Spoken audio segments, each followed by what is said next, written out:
m'appelle Patrick Follet et vous me rejoignez aujourd'hui au siège de Class UK à Saxham.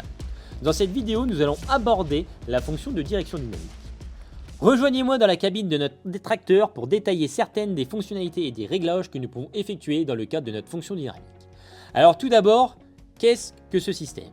Il s'agit essentiellement d'une fonction de personnalisation de la sensibilité de la direction que nous pouvons paramétrer sur notre tracteur. Nous avons jusqu'à 7 réglages différents et 3 modes différents. Alors où faire ces réglages ? Eh bien nous disposons d'un menu de direction dédié sur le bord de droite de notre écran tactile. Si votre machine est équipée d'une direction dynamique, elle dispose dans ce cas d'un sous-menu de direction supplémentaire. Ici, nous pouvons choisir entre 7 réglages différents et 3 modes différents. Tout d'abord, nous pouvons voir que nous avons un mode constant en haut. Nous avons ensuite un mode lié à la vitesse du tracteur au milieu, et puis enfin, nous avons un mode lié à l'angle des roues juste en bas. Alors qu'est-ce que cela signifie ?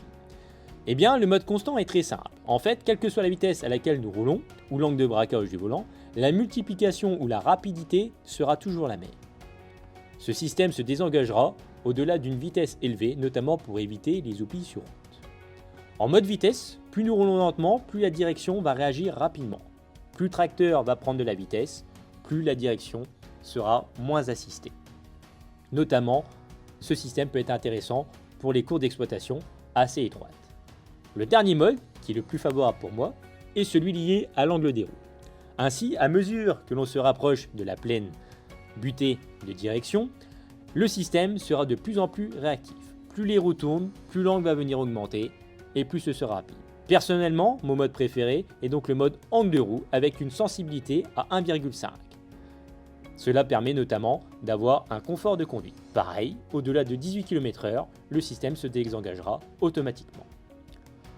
En dehors de cela, comment pouvons-nous activer ce système ? Nous disposons d'un interrupteur dédié sur le panneau de commande à droite. Nous devons nous assurer que l'orbitrol est également déverrouillé, de la même manière que pour l'autoguidage. Une fois cela déverrouillé, il suffit d'appuyer une fois sur le commutateur de la direction pour pouvoir voir apparaître à l'écran un message indiquant que celui-ci est actif. Cette fonction se poursuivra jusqu'à ce que vous appuyez à nouveau sur l'interrupteur pour l'éteindre ou que vous dépassiez une vitesse maximale de désengagement, en gardant à l'esprit que pour chacun des différents réglages, une valeur de vitesse est différente des désengagements, selon bien évidemment la stratégie que vous aurez choisie. Merci à tous d'avoir regardé cette vidéo, j'espère que vous l'avez appréciée. N'hésitez pas à regarder les autres vidéos en rapport avec votre propre machine, et comme toujours, si vous avez une question, n'hésitez pas à contacter votre concessionnaire local.